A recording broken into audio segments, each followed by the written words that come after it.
A minha estratégia para o Enem, ela foi basicamente organizada em 4 pontos: absorver conteúdo, praticar o conteúdo, testar o conteúdo e simular o dia da prova. Com isso, eu consegui 793,7 pontos de média simples. Para absorver o conteúdo, eu assisti às aulas do cursinho e durante as próprias aulas eu já ia olhando o material do SAIS, que foi o que eu utilizei, para ver se no livro tinha algo que complementasse o que o professor estava falando. Durante a aula eu não fazia resumos, mas eu tinha uns post-its bem grandes assim, que eu tentava resumir toda a matéria que eu tinha visto naquele dia naquele post-it. Então eu botava fórmulas que eu não podia esquecer ou algum ensinamento que eu tinha que lembrar depois mais facilmente.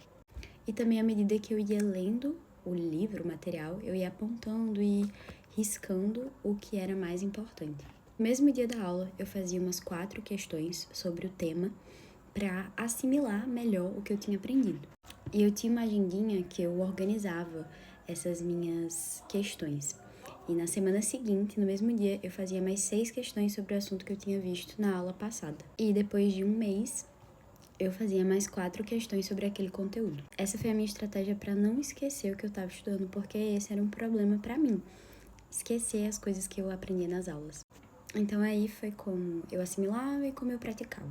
E eu me testava da seguinte forma: eu tinha imprimido todas as provas do Enem e todos os dias eu fazia de 7 a 9 questões, de provas com assuntos variados do Enem. Então eu tanto via assuntos que eu ainda não tinha estudado, que eu acabava sabendo que eu não sabia, como assuntos que eu já tinha visto e eu, preciso revisar porque eu já vi. E eu simulava o dia da prova por meio de simulados.